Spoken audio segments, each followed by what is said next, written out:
Hello everyone, welcome to Easy Science YouTube channel.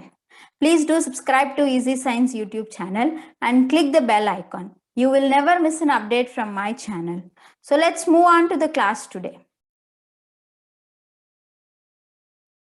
So in today's class we are discussing about the life cycle of Plasmodium in human beings. See, Plasmodium is a protozoan parasite. Yes, it's a digenetic parasite and intracellular parasites. Digenetic means it completes its life cycle in two hosts. One is primary host is female Anopheles mosquito and secondary host is human being, and there is a reservoir host also, that is monkey. So as it was completing its life cycle in two hosts, it is known to be a digenetic parasite, and intracellular lives inside the cell. And in which cells this Plasmodium lives? It lives in hepatocytes, that is liver cells, and erythrocytes, that is RBC, red blood cells. So let's move on to the class. Plasmodium belongs to the phylum Protozoa, not Plasmodium. It belongs to the phylum Protozoa.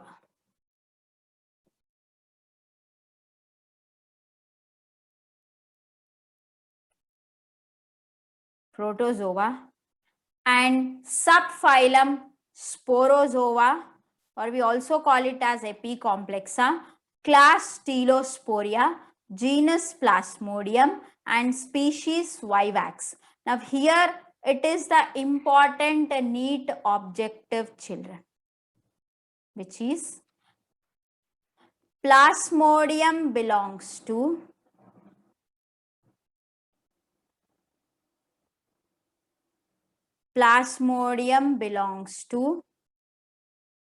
which subphylum? Plasmodium belongs to which subphylum? It belongs to the subphylum Sporozoa. Right. Now, and I have discussed that this parasite belongs to the Plasmodium vivax. In this, Plasmodium is known to be the genus name and Vivax is the species name. 4 different kinds of species are present in this genus.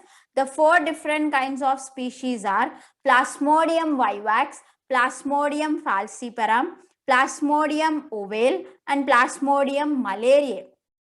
Out of all these, Plasmodium vivax is most common and causes malaria disease in human beings. And they have given different names for the malaria disease caused by all these species. Plasmodium vivax, the malaria disease is named as Bengal tertian malaria. And the malarial disease which spread by falciparum is known as malignant tertian malaria. And by ovale it is known as mild tertian malaria, and by malaria it is known as quartan tertian malaria. See, Plasmodium malariae spread a disease known as malaria, and that malarial disease is named as quartan tertian malaria because the fever comes for every 4th day. In case of malaria fever, the fever repeats for every 3rd day, but in case of the species malariae, the fever comes for every 4th day. That's why the disease is known as quartan tertian malaria. Right. And as we already discussed that Plasmodium reproduce or completes its life cycle in 2 hosts. And now in today's class, we are discussing about the life cycle of Plasmodium in human beings. In case of the human being, Plasmodium will undergo asexual reproduction. The asexual reproduction is named as, that takes place inside the human beings, is known as schizogony. If this asexual reproduction takes place inside the hepatocytes, that is liver cells, then it is called hepatic schizogony. Then it is known as hepatic schizogony. And in case of erythrocytes, if this sexual reproduction takes place inside the RBC, then we call it as erythrocytic schizogony. It is erythrocytic schizogony.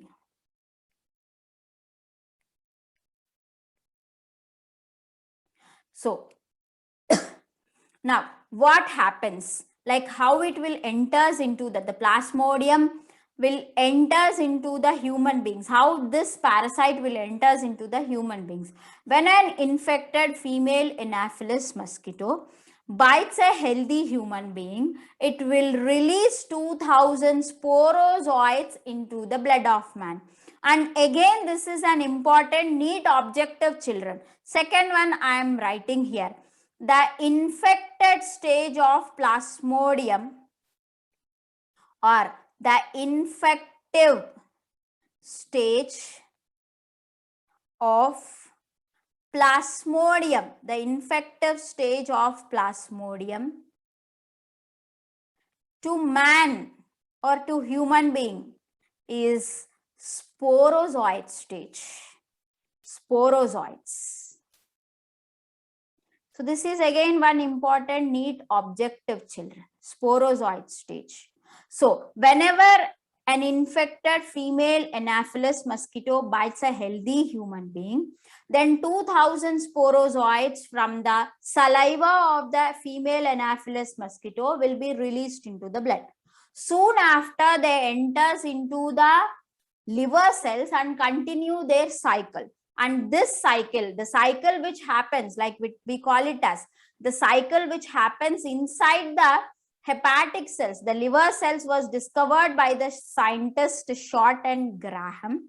And this cycle is known as, when the liver cells, these sporozoites have enters into the liver cells, they continue the life cycle.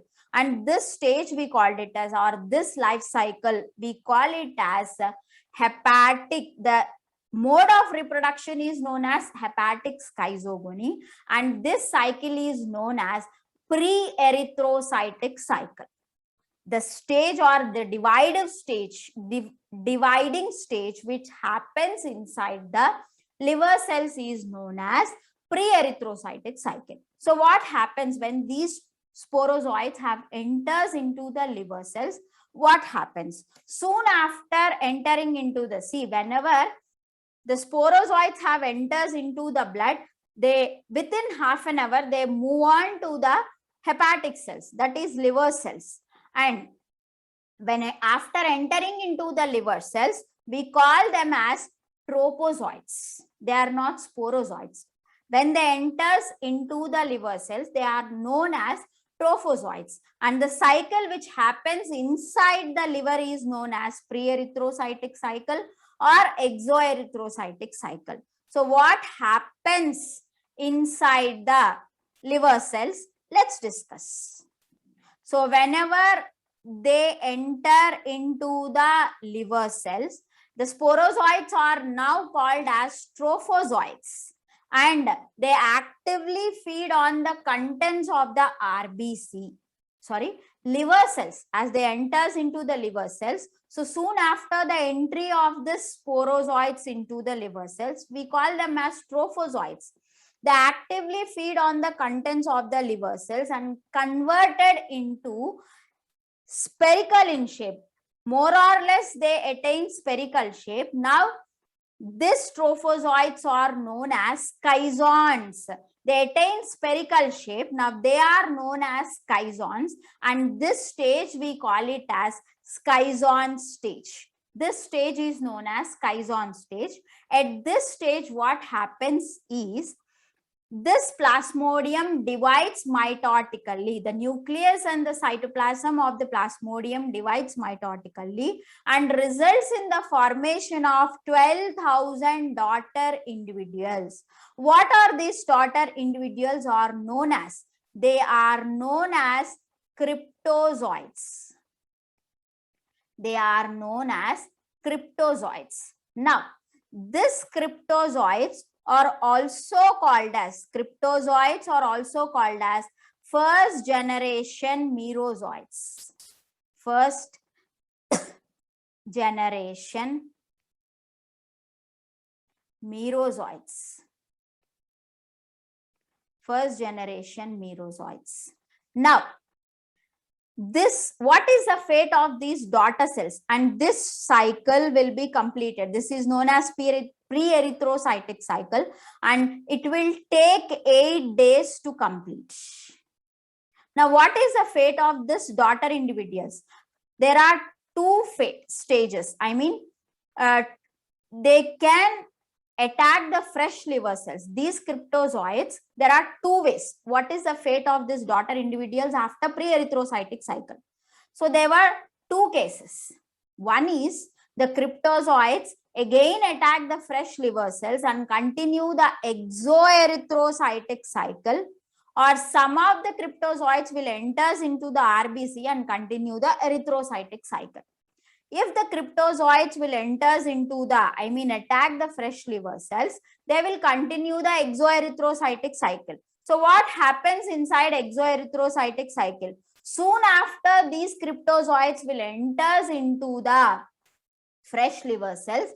Again, we call them as trophozoites. They actively feed on the contents of the liver cell and gets converted into schizoid stage. At this stage, again the plasmodium divides mitotically and give rise to its daughter cells. Now, these daughter cells are known as metacryptozoites, the daughter cells which are liberated at the exoerythrocytic cycle are known as metacryptozoites, or we also call them as second generation merozoites. We also call them as second generation merozoites. And now these metacryptozoites are of difference in their sizes. They are different in their sizes. The smaller ones and the larger ones. The smaller ones are known as micrometacryptozoites, and the larger ones are known as macrometacryptozoites.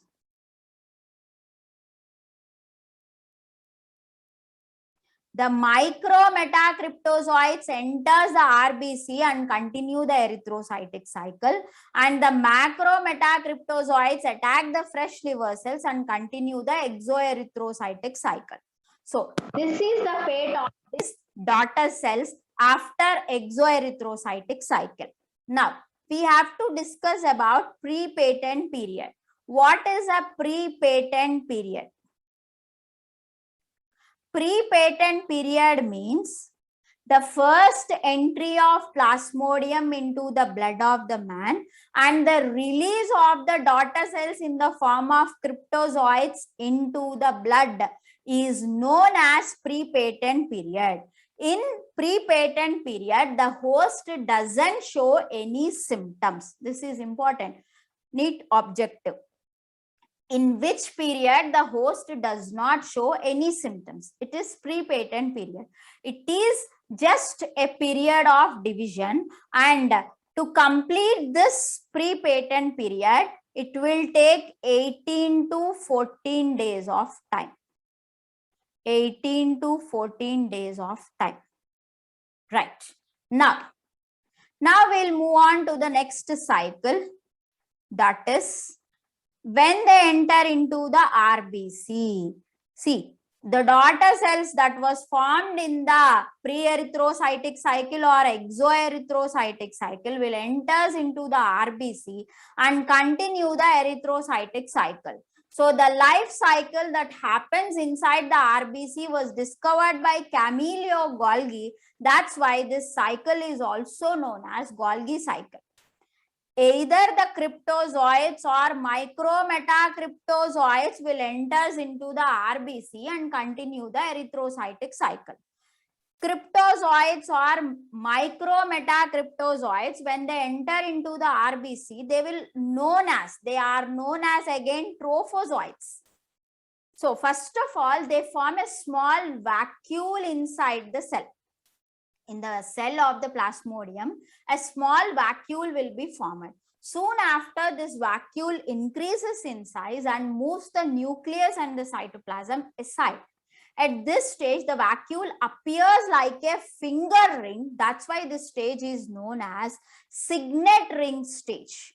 This stage is known as signet ring stage. After the signet ring stage, the vacuole disintegrates and plasmodium develops pseudopodia. This stage is known as amoeboid stage. Remember, children, in erythrocytic cycle, the plasmodium starts actively feeding on the contents of the RBC at amoeboid stage.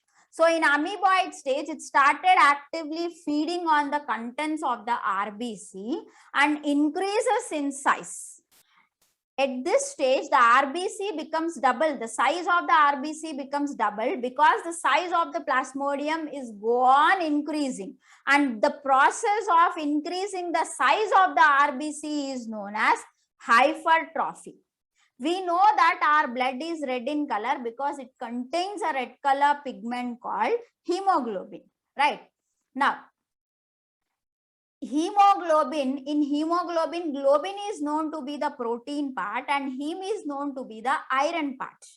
So globin part digested by the plasmodium, the protein part, but the iron part, which is a soluble part, will be converted into insoluble hemozoin. The iron part of hemoglobin will be converted into insoluble hemozoin, and this is known as, hemozoin is known to be malarial pigment. Hemozoin is known to be malarial pigment. At this stage, whenever this malarial pigment, hemozoin, has formed, at this stage, the cytoplasm of RBC has small red colored dots. It shows, the cytoplasm of RBC will show small red colored dots known as Skuffner dots. At this stage, the pseudopodia disintegrate, more actively feeds on the contents of the cell, RBC, that is, and increases in size and attains circular in shape or spherical in shape. This stage is known as Chiasson stage. At this stage, the plasmodium divides mitotically and results in the formation of 12 to 24 daughter cells. Again, these daughter cells are also known as cryptozoites. The RBC, the plasma membrane of RBC disintegrate and release the cryptozoites into the blood. And it will take a time of 48 hours when the cryptozoites or the micrometacryptozoites enters into the RBC and starts the erythrocytic cycle and release the daughter cells, that is cryptozoites, into the blood of the human being, will take 48 hours of time. And we have to discuss about the incubation period. The first entry of the plasmodium into the blood of the human being and entry of cryptozoites from erythrocytic cycle into the blood of the human being is known as incubation period. It is generally the incubation period. After incubation period, the host will show symptoms. Now, what happens to these cryptozoites? I mean, they were repeatedly entering into the fresh RBC and continue the erythrocytic cycle. So number of RBC have decreased. Then these cryptozoites will be converted into gametocytes. They will be converted into gametocytes. So this will happen. I mean, cryptozoites are converted into gametocytes. This process will be takes place inside the bone marrow or spleen of human being. Yes. Now what happens? Gametocytes will be of different sizes. The smaller gametocytes are known as micro or male gametocytes. The smaller ones, smaller gametocytes are known as micro or male gametocytes, and the larger ones are known as macro or female gametocytes. They are known to be female gametocytes. So they were waiting inside the blood in order to enter into the female Anopheles mosquito, because further life cycle cannot be completed inside the human being due to the temperature of the blood and even the pH of the blood.